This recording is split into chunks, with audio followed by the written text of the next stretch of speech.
Hello friends, good morning. এখন বাজে সকাল 8টা আর আজ হলো শনিবার। আমি আমার ব্লগটা এখান থেকে শুরু করছি, দেখতে থাকো। তো দেখো আজকে উঠেছি কটা হবে, তখন ভোর 5টা বাজে।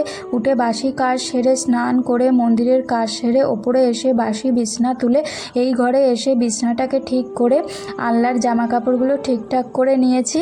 তারপর দেখো আজকে সোফার কভার, টেবিল ক্লথ, কুশান কভার আরও কিছু জিনিস সার্ফে ভিজিয়ে দিচ্ছি, মিঠু এসে কেচে দেবে। তারপর টেবিলটাকে একটু কলিং দিয়ে মুছে সোফাটাকেও একটু ঝেড়ে নিলাম। তারপর মিঠু এসে ঘর মুছে যেগুলো ভিজিয়ে রেখেছিলাম সেগুলো কেচে মেলে দিচ্ছে। আর এদিকে দেখো তোমাদের দাদা বাজার নিয়ে চলে এসছে, পমফ্রেট মাছ এনেছে, সবজি এনেছে। আজকে না মাছটা আর করবো না, ধুয়ে ফ্রিজে রেখে দেবো। আজকে করব আলু পটলের তরকারি করব, আর একটু কুমড়ো আছে, ভাতে দেবো, নাহলে না কুমড়োটা অনেক দিন এনেছে, নষ্ট হয়ে যাবে। তো তারপরে দেখো আমার রান্না কমপ্লিট হয়ে গেছে, তখন 10:30 মতন বাজে। আমাদের এই দেখো ভাত করেছি, কুমড়ো ভাতে দিয়েছিলাম, লঙ্কা দিয়ে তেল দিয়ে মাখবো, আর আলু পটলের তরকারি। আমাদের সকালের খাওয়া আমাদের রান্না কমপ্লিট হয়ে গেছে, তখন 10:30 মতন বাজে। তারপরে আমাদের সকালের খাওয়া কমপ্লিট হয়ে গেছিলো, তখন 11টা বাজে। সকালের খাবার খেয়ে রান্নাঘরে এসে রান্নাঘরটাকে পরিষ্কার করে নিচ্ছি, এরকম প্রত্যেক দিন করে থাকি, সেগুলোই করে নিচ্ছি। তো দেখো রান্নাঘরটাকে পুরো ক্লিন করে নিয়েছি, নিয়ে দেখো খাবার টেবিলটাকে মুছে নিচ্ছি, নিয়ে একটু রেস্ট করে নিচ্ছি।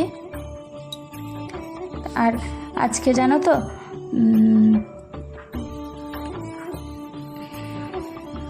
এরকম একটু রেস্ট করে নিচ্ছি। আজকে না তোমাদের দাদা আর কাজে যাবে না।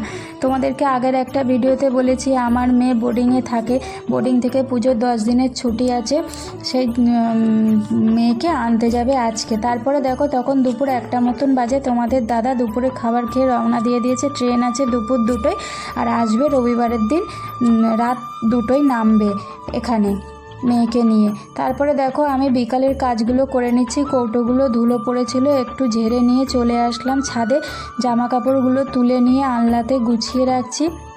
তারপর সুপার কভার, কুশান কভার, টেবিল কভারগুলোকে কেচে দিয়েছিলাম, তোমরা তো দেখেইছো, সেগুলোকে শুকিয়ে গেছিলো, সেগুলোকে আবার পরিয়ে দিচ্ছি। জানো তো আমার শুধু মনে হচ্ছে মেয়েটা যে কখন আমার কাছে আসবে, শুধু এটাই ভাবছি। তারপরে দেখো ঘর দুয়ারগুলোকে একটু ঝাড় দিয়ে নিচ্ছি, প্রত্যেক দিন বিকালবেলা যে কাজগুলো করে থাকি সেগুলোই করে নিচ্ছি।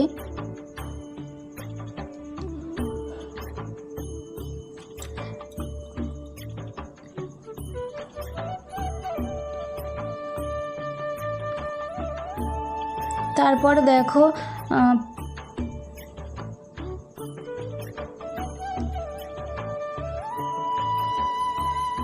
বিকাল এখন 5টা মতন বাজে। তা আকাশে এমন মেঘ করেছে না, যেন মনে হচ্ছে সন্ধ্যা 6টা বাজে। আর মেঘের জন্য না ঘরগুলো পুরো অন্ধকার হয়ে গেছিলো, তাই লাইটগুলো জ্বালিয়ে দিলাম। তো আমার ব্লগটা দিয়ে ভালো লেগে থাকে লাইক কমেন্ট শেয়ার করবে, টাটা।